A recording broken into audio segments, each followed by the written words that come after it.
A reading by Martin Luther.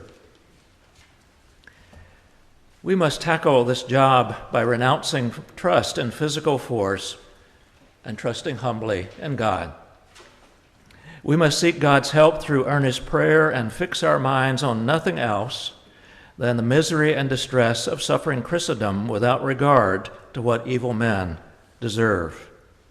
Otherwise, we may start the game with great prospects of success, but when we get into it, the evil spirits will stir up such confusion that the whole whirl and swim in blood, and then nothing will come of it at all.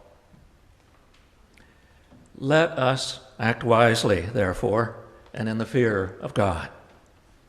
If the popes and Romanists have heretofore been able to set kings against each other by the devil's help, they may well be able to do it again if we were to go ahead without the help of God on our own strength and by our own cunning. The Romanists have very cleverly built 3 walls around themselves. Hitherto they have protected themselves by these walls in such a way that no one has been able to reform them. As a result, the whole of Christendom has fallen abominably. In the first place, they have made decrees and declared that the temporal power has no jurisdiction over them. In the second place, when the attempt is made to reprove them with scriptures, they raise the objection that only the Pope may interpret the scriptures. In the third place, if threatened with a council, their story is that no one may summon a council but the Pope. In this way, they have cunningly stolen our 3 rods from us. They have ensconced themselves within the safe stronghold of these 3 walls so that they can practice all the knavery and wickedness which we see today. May God help us and give us just one of those trumpets with which the walls of Jericho were overthrown to blast down these walls of straw and paper in the same way.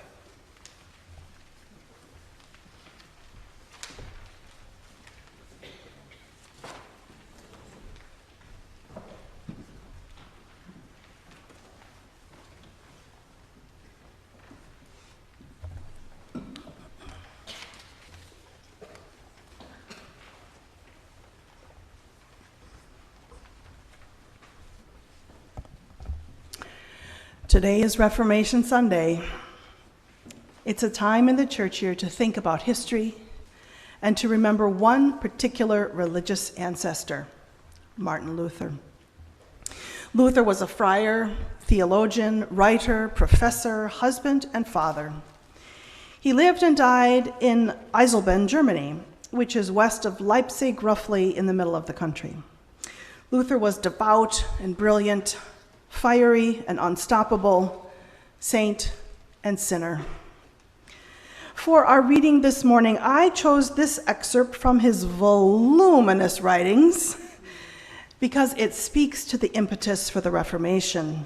For Luther, the job that we must tackle was the job of abandoning the current expression of Christendom, which was the Catholic Church.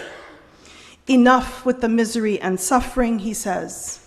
Enough with the knavery and wickedness. Enough with the way the Romanists have insulated themselves from any kind of critique or revision or accountability.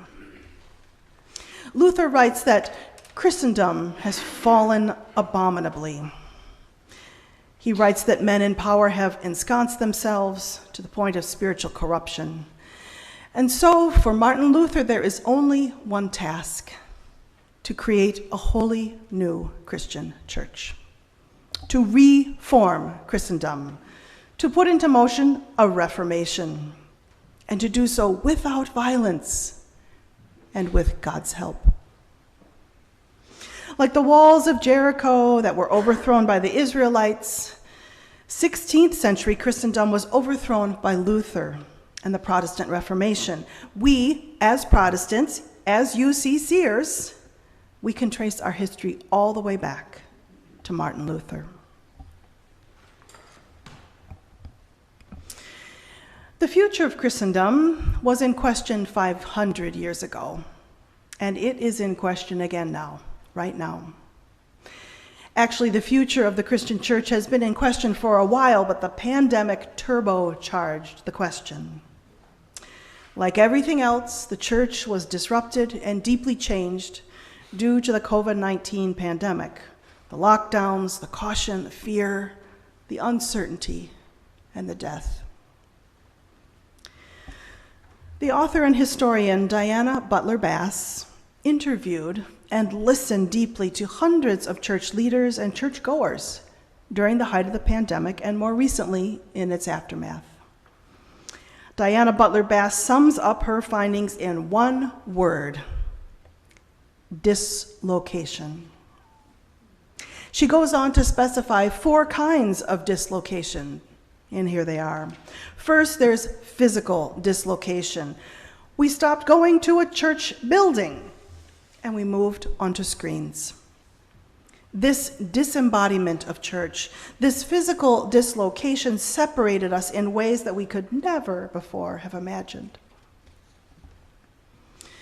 Second is temporal dislocation. And by this, Butler Bass is talking about our sense of time.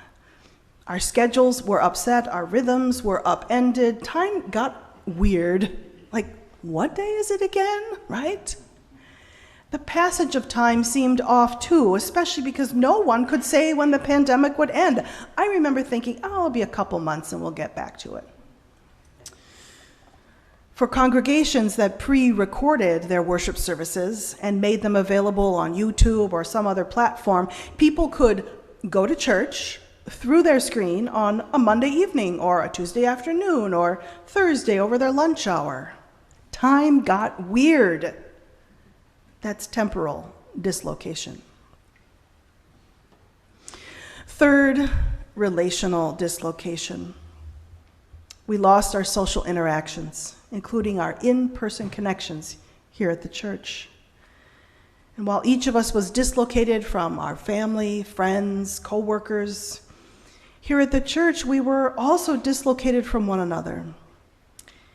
Being a faith community in the usual ways simply was not an option. We were also dislocated from important moments in the church, like funerals and memorial services and weddings and baptisms, and passing the candlelight down the pew on Christmas Eve. Our handshakes and hugs, in-person smiles, communal laughter with our faith community, gone. Relational dislocation was, for many of us, our most grievous loss. And the fourth kind of dislocation, according to Butler Bass, is historical dislocation. This is when our story, our purpose, our narrative gets disrupted. It's the feeling of being lost because the story we were living got hijacked by a virus. For the church writ large, it raised questions like, well, who are we now? And what's our purpose? And where are we going? And what's happening to our traditions, to our religious priorities? Is this our end? Is this our beginning? Where are we in our narrative? So there they are, 4 kinds of dislocation: physical, temporal, relational, and historical. Diana Butler Bass goes on to say that it is not only the pandemic that brought on these 4 kinds of dislocation. As we all know too well, it's also the conspiracy theories, the gun violence, the climate crisis, the willful disregard of fact. With all of this and more as the cultural context of our lives, no wonder the future of the Christian church feels precarious. Religious thinkers and Christian theologians have been writing about this for several decades, actually. Bishop John Shelby Spong wrote a book 25 years ago, back in 1998, and it was called Why Christianity Must Change or Die. But the piling on of dislocations these past 4 or 5 years accelerated such questions because they are no longer theoretical. We are living them. And that brings me back to Martin Luther. His 95 theses could have been titled, Why Christianity Must Change or Die. The death of Christendom was unfathomable to Luther, so he forged ahead and he changed Christianity with grit and vision and hope.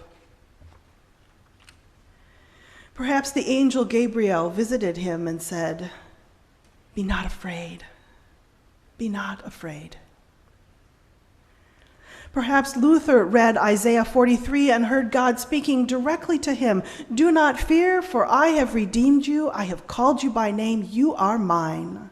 When you pass through the waters, I will be with you. And through the rivers, they shall not overwhelm you. When you walk through fire, you shall not be burned, and the flame shall not consume you. For I am the Lord your God, the Holy One of Israel." Perhaps there were moments when Martin Luther cried out, "Father, take this cup from me, yet not my will, but thy will be done." Luther had the fortitude to reform Christendom and change the world. It's 500 years later, and we are still the beneficiaries of his profound faith and his brilliant mind.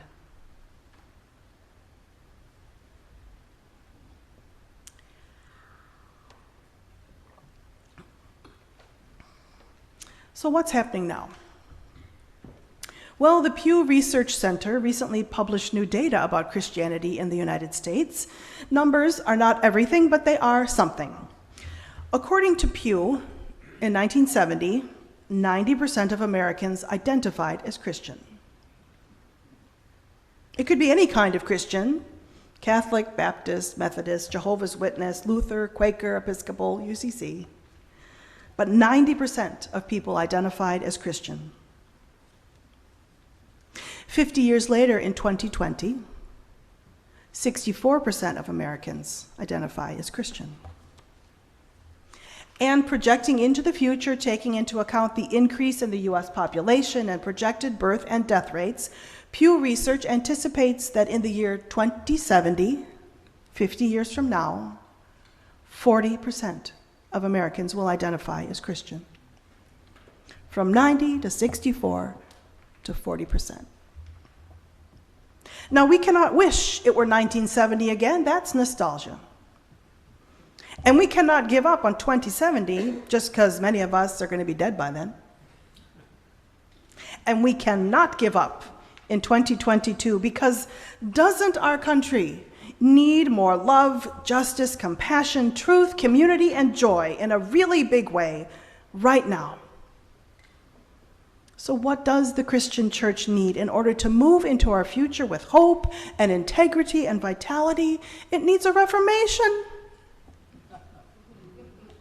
It needs to be reformed. This is the hot topic among clergy, maybe among the seminary, among people of faith. What are our options as we try to reform, revision, reclaim church? In his book called Do I Stay Christian, the book that several of us are reading here in our book groups, the author Brian McLaren explores possibilities. Listen to what he writes. Brian McLaren says, we have 4 options.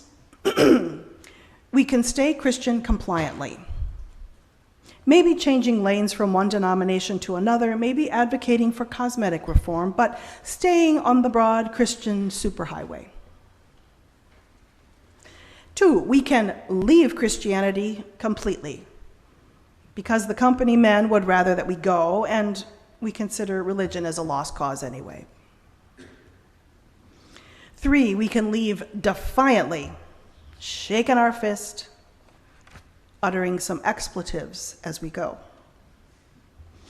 Or 4th, we can stay with a good-natured but firm defiance, determined to keep our integrity and speak our truth the best we can, as long as we can, from the outside edge of the inside, staying centered in genuine humility and love. The outside edge of the inside, that is a wonderful figure of speech. For McLaren, that means staying Christian while rejecting supremacy and embracing solidarity instead. The outside edge of the inside. I think that's where the United Church of Christ at its best resides. We can be Christian and reform Christianity at the same time with a good-natured but firm defiance. Again, I turn to Brian McLaren's book, Do I Stay Christian? In the section entitled, Yes. Here are the chapter headings. I stay Christian because leaving will hurt my allies. I stay Christian because where else would I go? I stay Christian because it would be a shame to leave a religion in its infancy. I stay Christian because of Jesus, our legendary founder. I stay Christian because innocence is an addiction and solidarity is the cure. I stay Christian because I'm human. I stay Christian because Christianity is changing. And I stay Christian in order to free God. Is this a precarious time for Christendom? You bet it is. But it's also a dynamic time, an imaginative time, a wondering time, a listening time, a hopeful time, a freeing time, an exciting time, a reformation time. My dear church, now is the time for joyful, investigative curiosity. And now is the time for even greater compassion. Now is the time for justice for all of God's creation, all of which will bring us closer to the reign of God. And who would not want to be part of that?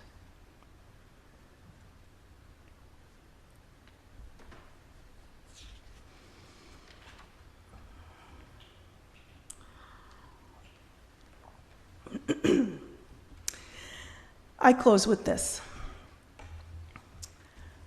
For the past several weeks, on Wednesday night, the choir has been rehearsing the anthem we are about to sing. The music was composed by Undine Smith Moore, who is our very own Mary Easter's late mother. And the text is by Howard Walter, who lived a short life from the end of the 19th century into the beginning of the 20th. As John rehearsed the anthem with us, as we learned the piece, I puzzled why Undine would have chosen this text. I puzzled why she wrote it for a choir instead of a solo voice, because Walter's poem is relentless in its use of the word I. Why didn't she write it for a soloist? And most of all, I puzzled at the simultaneously odd and wondrous painting of text and tune. I kept these puzzlements to myself. I did not ask Mary Easter, I did not ask John, and I did not ask any of my fellow altos. This past Wednesday at rehearsal, after rehearsing it one more time, I decided just to stop puzzling and simply let it be. And then, as I was writing this sermon on Friday, I found a way in.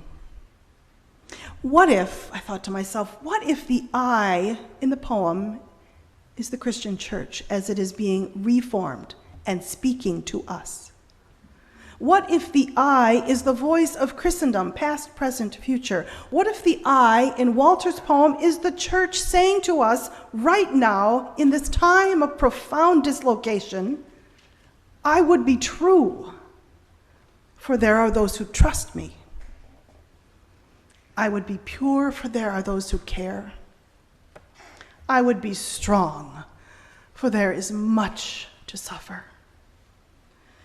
I would be brave, for there is much to dare.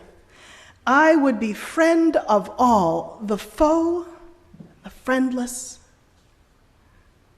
I would be giving, forget the gift. I would be humble, for I know my weakness. And I would look up and laugh and love and lift.